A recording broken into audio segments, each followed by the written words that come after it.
আমাদের দৈনন্দিন জীবনে কচু একটি অতি পরিচিত খাদ্য।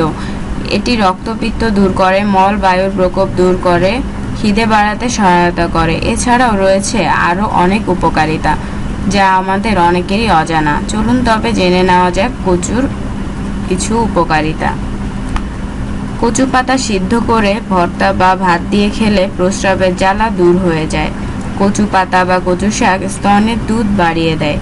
কচুর ডাঁটা ছেঁচে নিয়ে তার প্রলেপ অর্শ বা যে জায়গায় আঘাতের জন্য রক্ত জমে আছে সেখানে লাগালে আরাম পাওয়া যায়। কচুর ডাঁটার রস একটু লবণ দিয়ে শরীরের যে জায়গায় ফুলে আছে সেখানে লাগালে ফোলা ভালো হয়। শরীরের কোনো স্থানে কেটে গেলে কচু ডাঁটার আঠা লাগিয়ে দিন, তাহলে ভালো হয়ে যাবে। কচু শাক পুড়িয়ে ছাই তেলের সঙ্গে মিশিয়ে ফোড়ায় লাগালে ফোড়া ফেটে যায়। কানে পুঁজ পড়লে কচুর আঠা লাগিয়ে দিন। শুধু কুষ্ঠ, দাঁত, পেটের অসুখ, আমাশয়, রক্তপিত্ত প্রভৃতি অসুখে কচু খাওয়া একেবারেই বারণ। 2 চামচ মানকচুর গুঁড়ো অল্প দুধে গুলে খেলে জ্বর, পেটের অসুখ ভালো হয়।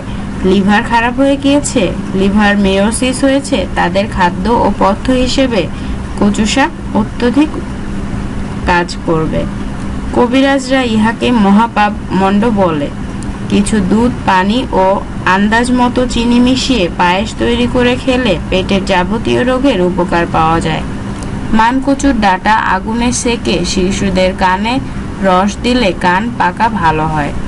পুঁটলি লাগিয়ে ফোড়ার মুখ না হলে মানকচু গাছের পচা ডাঁটা পানি না দিয়ে শুধুই কেটে নিয়ে তার প্রলেপ ফোড়ায় লাগালে ফোড়া ফেটে গিয়ে পুঁজ, রক্ত ইত্যাদি বেরিয়ে যাবে। মধুর সাথে মানকচু পুড়িয়ে ছাই খেলে মুখের ঘা ভালো হয়ে যাবে। ভিডিওটি ভালো লাগলে লাইক, কমেন্ট এবং শেয়ার করতে ভুলবেন না। আমাদের পরবর্তী ভিডিও পেতে চ্যানেলটি সাবস্ক্রাইব করে আমাদের সাথেই থাকুন। ধন্যবাদ।